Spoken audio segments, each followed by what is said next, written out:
So what we have, this is going to be our new water pump. It's Excalibur, Headhunter Excalibur. It's their DC version. They make an AC version pump.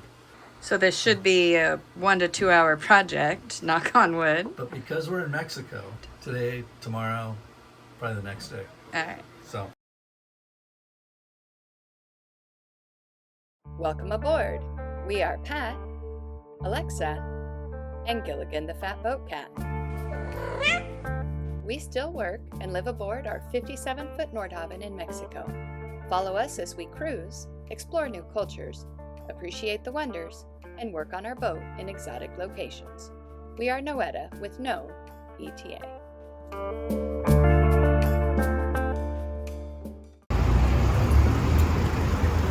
Going to the plumbing store. Woohoo! Yeah. Look at all the plumbing stuff. All right, success. And it was pretty colors. They're pretty, and it was 100 pesos. It was funny in there. We were talking about how much pressure they would need. Oh, we're getting in the car. He said they don't take it. They're not for high pressure, like hydraulics or something. And so Pat, in his very best Spanish, told the guy, well, it was only for 600 PSI. He said 600. And he's like, well, I'm not sure that's going to work. And then the guy goes, it'll only hold up to 100. And I'm like, well, Pat's like, well, only 60. And I'm like, but you said 600. Anyway, language barrier, but it's also why I'm along for the ride. He could not have done this one by himself. We could have. It just, who knows what he would have gotten. It wouldn't have worked. Anyway, all right, success. Now we can put in a water pump. We can.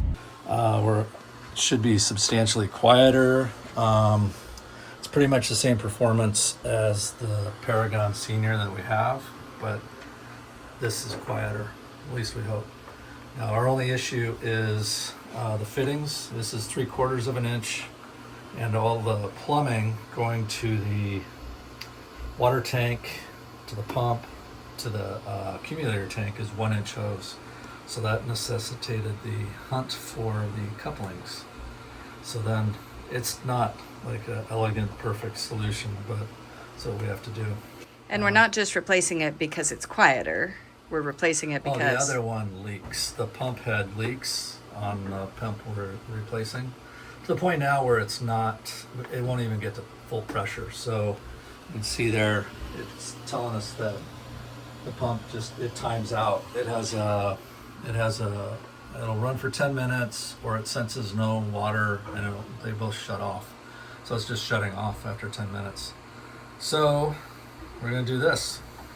And then I'll have on this side another coupling, and then I'm gonna have, there's another fitting that I have that's actually on the other pump. You'll see it in a minute, but it'll have some other stuff coming off it. I don't know any other way to do it. But all right, so it turns out there's only one bolt holding this entire pump down. So it was just, it's resting on its little shocky absorbers, but there's nothing but one bolt. So now I'm gonna mark the hoses in and out, so when everything's torn apart, it becomes much easier to reassemble. So here we are. This is the old water pump. It's the Paragon Senior. The pump itself, the shaft seal leaks water. It doesn't get to pressure. We knew this when we left Anacortes, but we thought we'd have a little more time to come up with a plan to replace it. But now it's time. So I gotta deconstruct everything, mark the water lines, which one's in, which one's out, take this thing out. I have a rebuild kit for that, for the pump head, and we'll just keep this as a spare. So that's our plan right now. It's out. It's a mess. This thing's been leaking a long time. A lot of hidden wires holding the thing on there.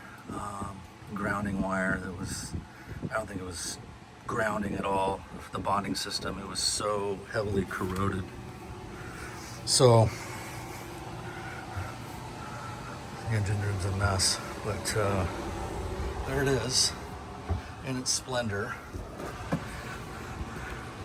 The pump, it's got a solenoid that I think would probably have to be cleaned up if we rebuild it. I'm kind of questioning if I even want to rebuild this thing now, especially if this new water pump works the way I think it will.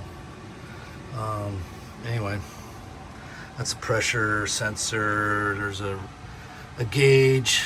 I think it was leaking. There's a freshwater flush for the water maker. So I will have to figure out how I'm gonna plumb that into the water maker. That's the right over there is the filter for the freshwater flush. Actually, charcoal, and then the filter, and it goes into the freshwater flush. So I'll have to figure out how I'm gonna put that in. But right now, today, it's just get us water again.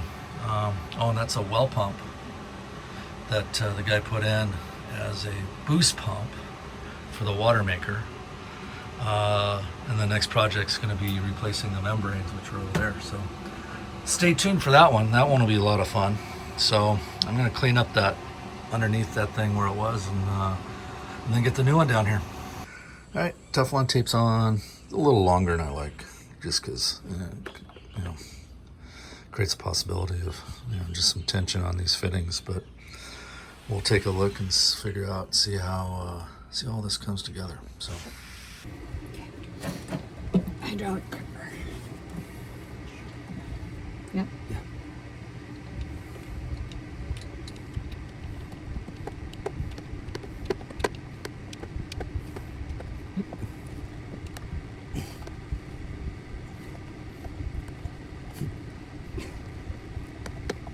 Nice. That's gonna have to do. Pat just yelled at me to come down. What's going on? What? There's water in that there hose. Oh, it's very quiet. You go turn on the Sink? sink and see if there's. It's got to build pressure. Okay. Let's test. We have a little bit of flow.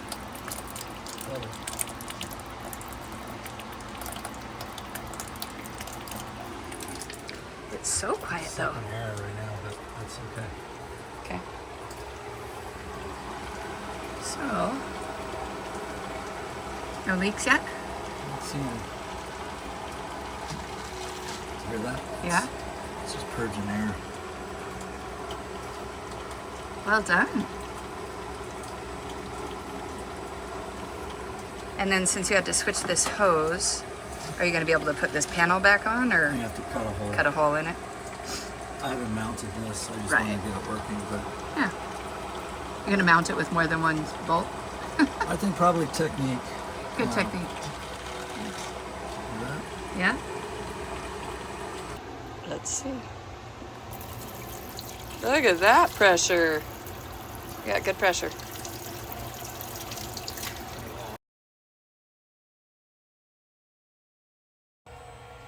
And because no boat project is ever just one project, I can't even tell where it is. Pat now has a leak under the engine room sink. I can't tell where it is.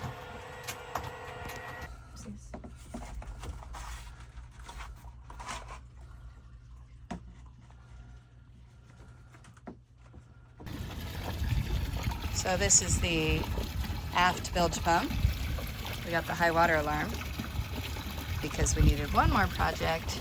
It turns out maybe the high water bilge auto function isn't working, so we're manually pumping it.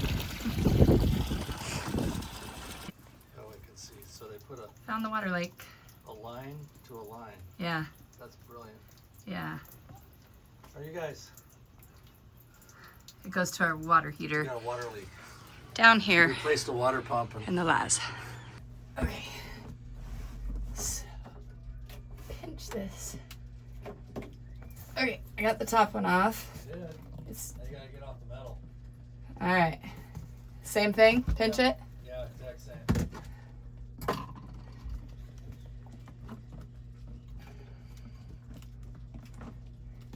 Oh, it's busted. Hold on.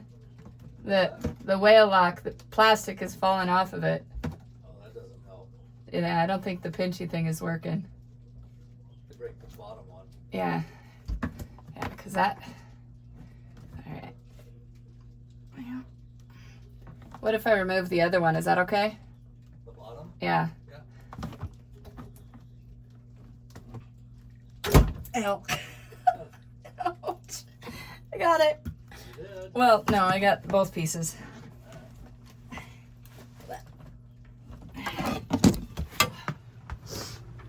So that's the top one. Right side up. All right, so I just removed the top and bottom pieces where we had it joining right here. And I put in one piece now that goes top to bottom. Nope, turn it off. Turn it off. I just told him to go turn on the water. And apparently those connections are not holding at all. He went to go turn the water on. No, no leaking. No? No. It was on. Let's see. Okay, no leaking still. No leaking there. Leaks? No leaks. Did I get them? Cool. Oh, this is what we get for changing a water pump. So today, Pat started by changing out the water pump, new water pump, and did a great job at that. But then all of a sudden there was a leak under the galley sink, it looked like, but we couldn't find it, looked all over the boat, lifted hatches. We still don't know where all those leaky spots might be. And then he realized it's coming from the back of the boat in the Laz. I get down in there and connected to the water heater. We have this goofy setup like this. Absolutely no reason. Right. Other than they ran out of hose. Probably. The hose was too short, or maybe it busted a hole. I don't know. So it was leaking from multiple points right here. So took this one out. We happened to have this hose. Pat said, We had a bunch, and she wanted me to throw it out. I said, let's get rid of it. And he's like, you never know. So he's right on this one. Wait. You're right. You heard that. He's right. So anyway, so he cut a new strip that's actually that long, 26 inches long, attached it to the top and the bottom. So far, knock on wood, no leaks, and we have running water. That's a big day. But then you did discover we have a pump, aft pump is not discharging. I discovered that the float for the aft bilge pump is not activating the aft bilge pump. We got a high water alarm with all this water leaking, so I get to change that too. Yay. Yay, no leaks, we're still good.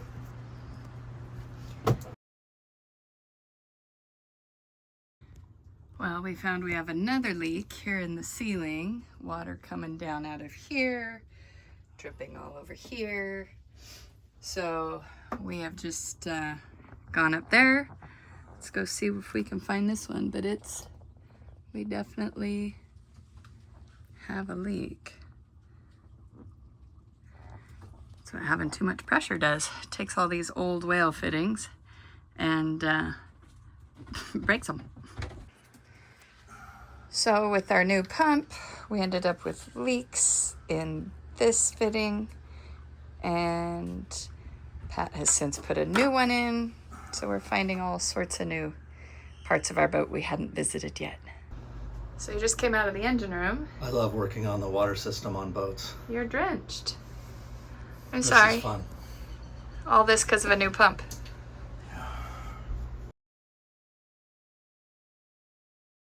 So a couple of days ago, Pat was replacing our water pump because it was leaking, and oftentimes on boats, one project tends to lead to another. So he replaced the pump, which then increased the pressure of water, which then made us find all these leaks all over the boat. So we found a bunch of leaks, a lot of whale fittings that were just old and breaking apart. So fixed the leaks, and then it actually led to one other problem. So part of fixing the leaks is way back here. I'm in the lazarette right now. Way back here we keep some hose, water hose, just for these kinds of things. And I was crawling back there to get it, and there's not much space to get back there, and I was being very cautious because both our inverters are here, and inverter chargers and all the breaker switches are here, and we have house battery switches here. So I was doing a shimmy, and I got those out and then used the hose, and we were all good. Fast forward about 24 hours, and we realized that the boat is not on shore power, or it appears basically our batteries are down to 54%. And we've been running the boat as if we were on shore power. So we've been using the air fryer and the microwave. Well, come to find out, I had in fact tripped this breaker right here when I was crawling back there. And so, here, I'll show it to you. We'll zoom in on it right here. And so I tripped that breaker. So then I was like, okay, now we have another problem. We don't want to do that. I don't want to do that again. So I went to the 3D printer. I designed a couple of breaker covers that, as long as we're just going side to side, I shouldn't need to, I shouldn't hit any breakers again, even when I am being cautious. So I made 2 of them because we have 2 because we have 2 inverters, and so we'll put 1 over each one. This is printed with an ASA plastic, so it's good with heat and weather and all that. And then I'm just going to Velcro them on, again, an outdoor Velcro, or it's a Loctite kind of Velcro. So with the idea that they'll just Velcro right there. Here, I'll show you. So here we are printing this breaker cover. It's laying down layers of plastic. Plastic comes from here, heats up, goes right in there, and then cools down. So this will take about 25 minutes to make, and I'm gonna make 2 of them, so within an hour I'll have breaker covers. All done.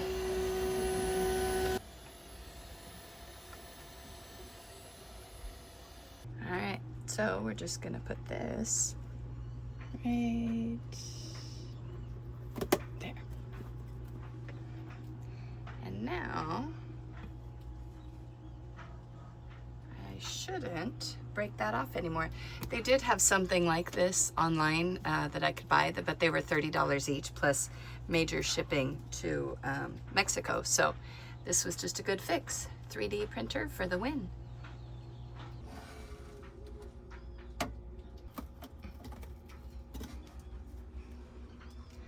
Another safe one.